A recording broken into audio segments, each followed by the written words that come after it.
নমস্কার। আজ আবারও চলে এসেছি আরেকটা নতুন রেসিপি নিয়ে, বেগুন দিয়ে ভাঙর মাছের ঝাল। আমি সুজাতা। আজ আমি আপনাদেরকে খুব সহজভাবে এই ভাঙর মাছ রান্নার রেসিপিটি দেখাবো। এবার নিয়ে নেব একটা বড় সাইজের পেঁয়াজ কুচি, 1 ইঞ্চি আদা কুচি, 2 কোয়া রসুন কুচি, 3টে কাঁচা লঙ্কা আর দেব একটা টমেটো কুচি।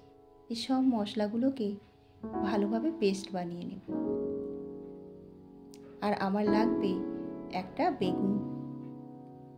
এবার কড়াতে তেল গরম করে ওতেই এক এক করে মাছগুলো সব ভেজে নেব। তবে মাছগুলোকে একটু লাল লাল করেই ভাজতে হবে। মাছগুলো আমার প্রায় ভাজা হয়ে গেছে।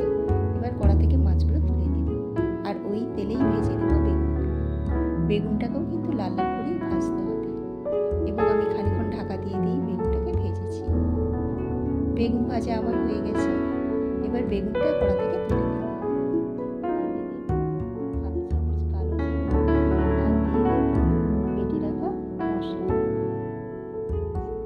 মশলাটাকে অনেকক্ষণ ধরে বেশ ভাজতে হবে।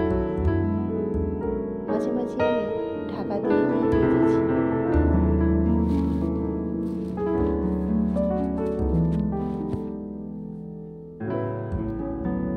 মশলাটা থেকে যখন একটু তেলটা ছেড়ে ছেড়ে আসবে তখন দিয়ে দেব 1 চামচ লঙ্কার গুঁড়ো, 1 চামচ হলুদের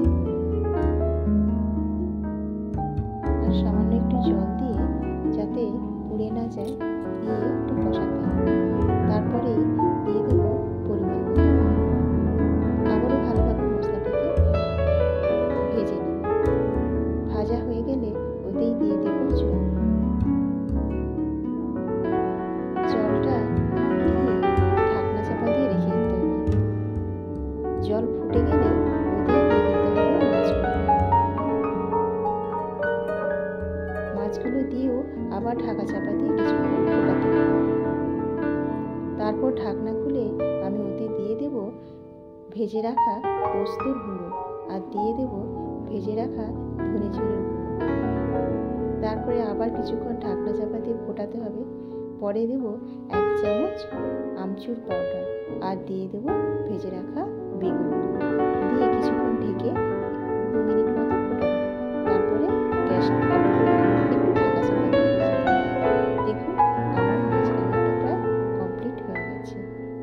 আমার আজকের রান্নাটি যদি ভালো লেগে থাকে তাহলে অবশ্যই লাইক, কমেন্ট, শেয়ার এবং সাবস্ক্রাইব করবেন। নমস্কার।